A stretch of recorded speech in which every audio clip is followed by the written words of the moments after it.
The Meta Quest 3S might actually be an even bigger downgrade than initially expected. Over the last few days, we've seen even more images leaked that confirm suspicions and give some additional information that tells us really how much of a downgrade it is over the Quest 3. There's even one thing that makes it slightly better than the Quest 3 itself in one area. But does that really make this device not worth buying depending on the price? What you're seeing on screen now are some images that leaked to a, I believe, South Korean forum. There is no specific information as to where they came from, but these images clearly show a Quest 3S. Now, I believe it was last week we talked about the 3S, and I mentioned the fact that there was no 3.5 millimeter headphone jack on the side of the Quest 3S in this image. These images seem to actually confirm that the Quest 3S does not have a headphone jack, which is different than all previous generations of the Quest headset. Everything from Quest 1, 2, and Pro, and then 3 all have headphone jacks for audio solutions. In this case, for the Quest 3S, you're going to need to find a USB-C audio solution, whether that's some sort of headphones that use USB-C, or maybe like these wireless earbuds, which I absolutely love. I'll put a link down in the description if you're interested in them because they are my absolute favorite. But to me, that's a big deal. Even though a headphone jack is older technology in the sense of a lot of devices these days. There's a lot of cell phones and a lot of other devices, including the Pico 4, the Pico 4 Ultra, and Apple's Vision Pro that don't have headphone jacks, so it's becoming more and more common. But as a lower price device trying to capture an audience for a lower price point, I would have hoped to see a headphone jack because the 3.5 millimeter connection is still the cheapest way to do audio. So that's kind of disappointing to me. Even though it's not a massive deal for me personally, it is disappointing for a lot of people that use specific headphones that they want to use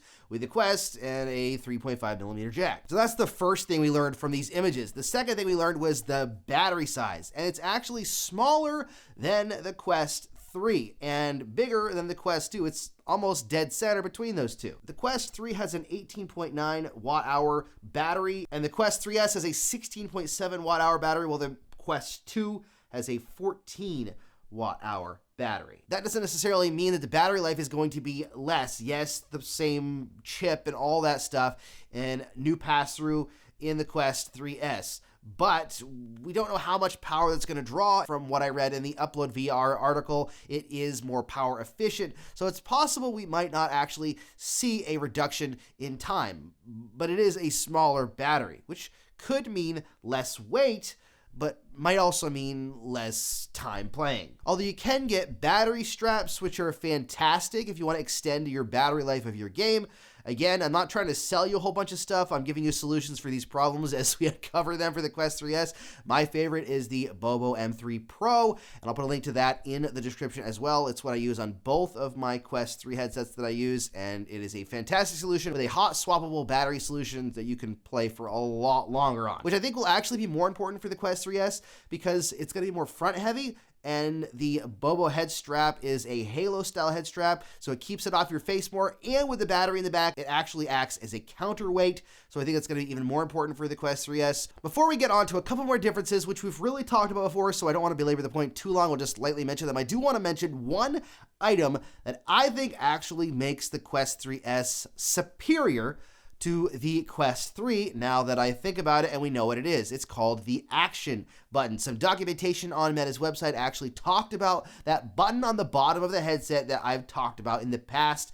Apparently it's called the Action button, and it does activate pass-through, which I actually think is a great idea. After I did my last video, I actually tried using the tap for pass-through, and although it works, it's a little annoying, and it doesn't always work exactly when you want it to. So having a dedicated physical button to actually activate pass-through on the bottom of your headset is actually a great idea as long as you don't accidentally press it, but hopefully that's not going to be that big of a deal.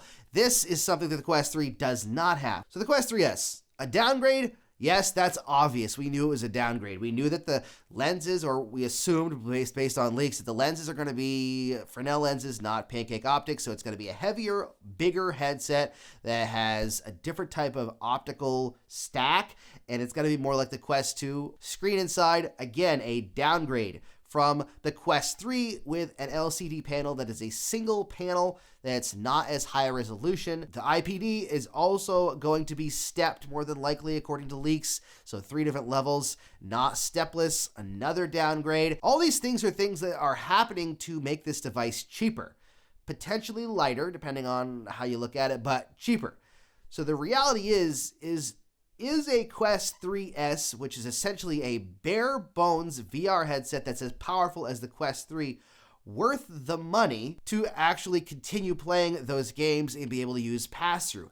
I leave that up to you, because personally for me, I would rather save and buy a Quest 3. Not because I see the Quest 3S as underneath the Quest 3 as far as the games you're going to be able to play and the experiences you're going to be able to have, but because having used pancake optics for the last 2 generations with Quest 3 and Quest Pro, I just don't want to go back to those types of lenses. That's just a personal thing for me. I think anyone going from a Quest 2 that's happy with the Quest 2 and just wants the more power and pass-through is going to be totally happy with the Quest 3S, especially if they haven't used pancaked optics.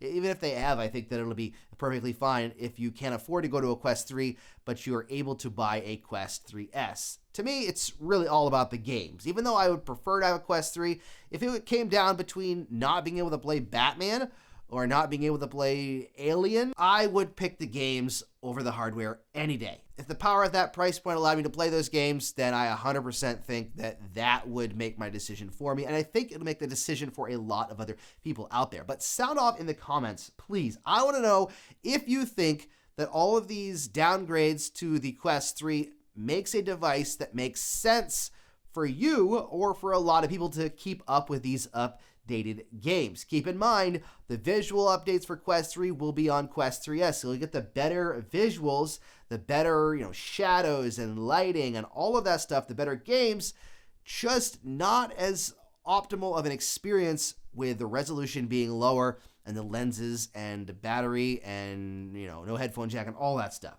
I want to know what you think, because as a consumer, that's what I'm curious about. I'm not curious about reviewers like me talking about it. I'm curious to see what you think about this device and whether you plan on either buying it or you think it'll be a great device as maybe a second device. That's what I've seen a lot of people actually talking about recently. I've seen people that have a Quest 3 that don't want to have to pay for another one, but don't mind paying for a Quest 3S as a second device for friends or family to use while they play with them, because they're not going to care if it has pancake optics or not, to be totally honest. But let me know down in the comments. Thank you so much for watching. I will continue to keep you up to date on the Quest 3S as we get closer to Connect, which is just over 2 weeks away. I'm excited to see what's announced, hopefully some new games as well, but let me know in the comments what your thoughts on that as well. Thanks so much for watching. Don't forget to subscribe, and as always, happy questing.